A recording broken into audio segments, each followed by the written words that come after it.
Imagine this.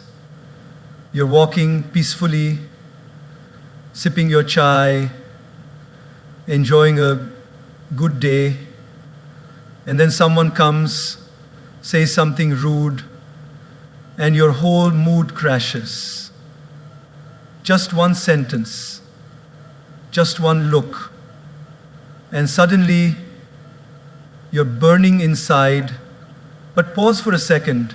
What if I told you the most powerful response is not a reaction, but a redirection? Friends, in life, people will hurt you. That's not a maybe, it's a certainty. Some do it unintentionally, others, sadly, very intentionally. But how you respond will shape not just your relationships, but your character, your peace, and your future.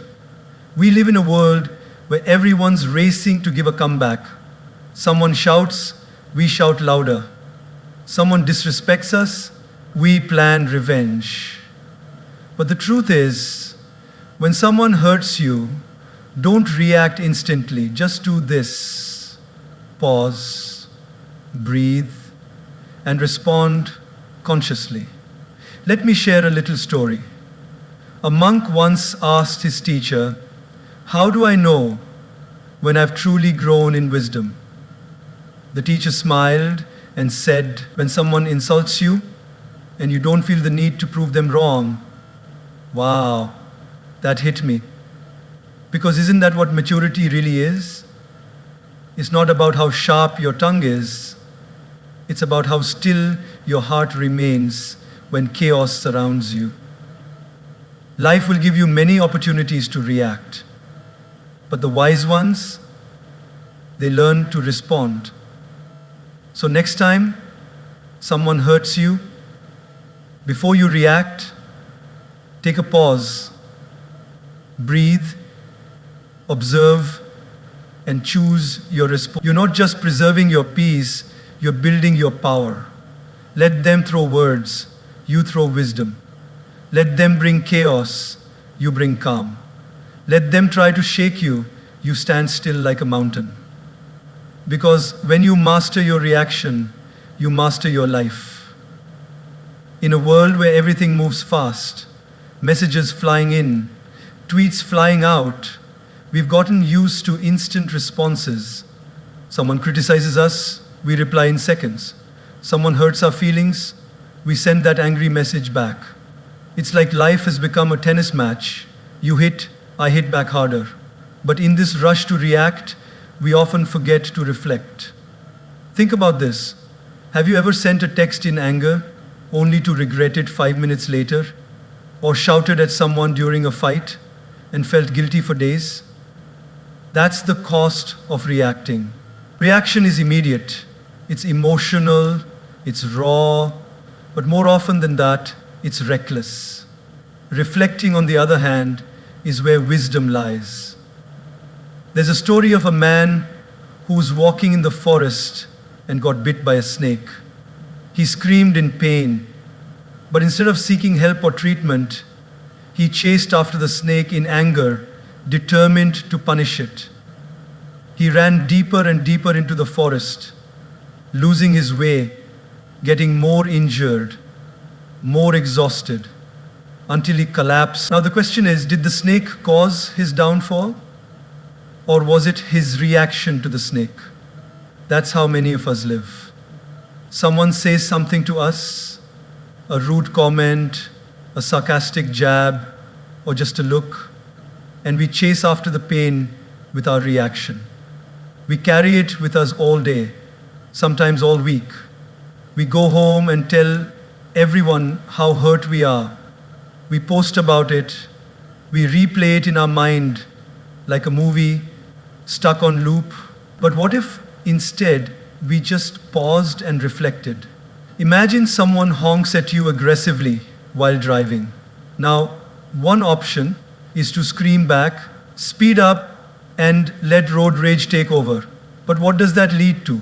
Stress, anxiety, maybe even a dangerous accident. But another option is to smile softly, take a deep breath, and think, maybe they're having a bad day, maybe they're rushing to a hospital, Maybe they just lost their job. You don't know their story, but you know yours. And your story is too precious to be ruined by a moment of someone else's instability. Reflection gives you space to see beyond the moment. It allows you to observe your emotions without becoming a prisoner of them. It's like the difference between a spark and a wildfire. The spark is the moment someone says something hurtful. But the wildfire, that's what you create when you pour your reaction onto it. Gaur Gopal Das often reminds us our emotions are like guests. They come and go.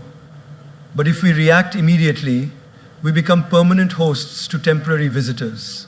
When we reflect, we let those emotions pass without giving them the keys to our peace. Let's take a real life example. Suppose you're at work. You've worked hard on a project for weeks. You finally present it in a meeting. And instead of praise, your boss picks on small errors in front of everyone. Your face flushes, your ego burns, the urge to defend yourself kicks in. But in that moment, if you react, if you argue or walk out, you lose more than the argument. You lose trust, you lose your cool, and maybe even your credibility.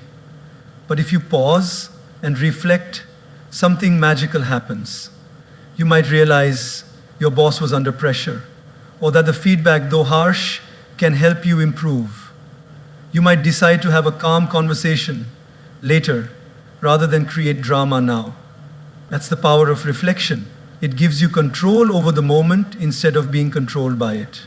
Children react, adults respond. The difference? Reflection. When someone hurts you, try this. Step away for a moment. Go for a walk. Write down what you're feeling. Talk to a friend you trust. Give yourself a few hours or even a day before responding. You'll be amazed how differently you see things once the emotional fog has cleared. Your dignity, your peace, your happiness, none of these should be sacrificed just because someone else lost control of their behavior. When you react, you mirror their behavior. But when you reflect, you rise above it. Every time you resist the urge to react, you're training your mind to operate from wisdom, not wounds. And this training, over time, makes you unshakable. So next time someone hurts you, don't reach for your phone, don't raise your voice, don't sharpen your tongue. Just take a breath, close your eyes, and reflect. Because true power lies not in how consciously you choose to,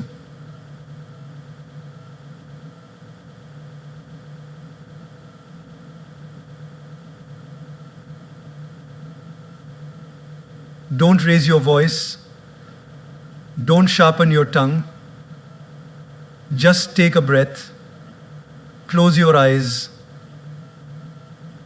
and reflect. Because true power lies not in how quickly you react to everything, but in how you first take a deep breath.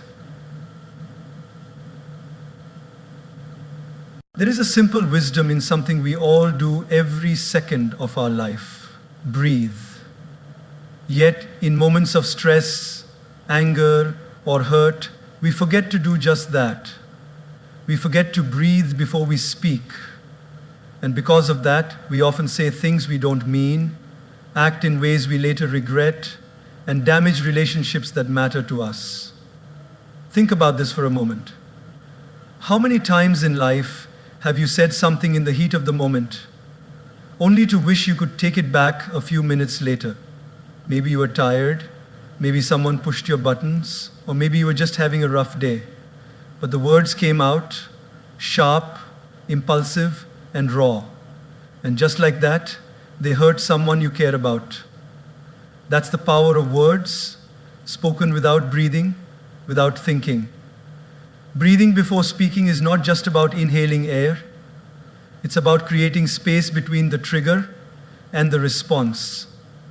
That one breath becomes the difference between reacting from emotion and responding with intention. There's a beautiful story often shared in spiritual circles. A man came to the Buddha, angry and frustrated.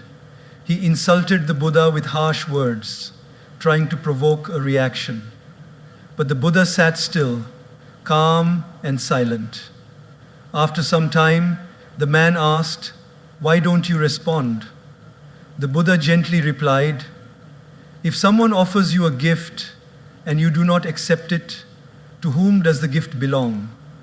The man replied, "To the one who offered it." The Buddha smiled and said, "In the same way, I do not accept your anger. It remains with you." Now pause and reflect.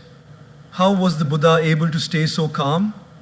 The answer lies in that silent gap, that pause, that breath, that moment of stillness gave him the clarity to not take on someone else's negativity. And we can do the same. Let's take an everyday example. Imagine you're in a team meeting. You share an idea you're proud of, something you've worked hard on, and a colleague dismisses it instantly, even ridicules it. You feel the sting of embarrassment, the flush of anger rising up your neck. Every cell in your body wants to snap back to prove them wrong. But instead, you take one deep breath. Just one. In through your nose, out through your mouth. In that moment, your heart slows. Your mind clears. And instead of reacting with anger, you respond with grace. Thank you for your feedback. Would love to hear more about your perspective. Just like that, you've transformed the energy in the room. You've led with wisdom, not ego. This one breath, this pause, becomes your superpower. You see, when we're emotionally charged, our brain operates from the amygdala, the fight or flight center. It's survival mode. That's why we lash out, shut down, or get defensive. But the moment we breathe consciously, we activate the prefrontal cortex, the rational part of the brain. Suddenly, we're not reacting from fear or anger, we're responding with thought and maturity. Gaur Gopal often says, if you can control your breath, you can control your life. And it's true. The breath is the bridge between your mind and your emotions. It's the invisible thread that ties your inner world to your outer actions. Let's take another example. Picture a parent who just got home after a long, exhausting day. The house is a mess, the kids are shouting, and one of them spills juice all over the floor. The parent is at the edge of snapping. But they stop. They close their eyes, take a deep breath, and count to 5. Suddenly, they see things differently. They see the laughter of their child, the innocence in the mistake, and instead of yelling, they kneel down, clean the mess, and turn it into a moment of connection. That breath saved the moment. That breath protected the relationship. So often, what we need is not more words, but more space between our words, more silence between our emotions, more breath between our impulses. When someone says something hurtful, before you reply, breathe. When life doesn't go your way, before you complain, breathe. That breath may seem small, even unnecessary, but in reality, it is everything. It gives you time to choose your tone.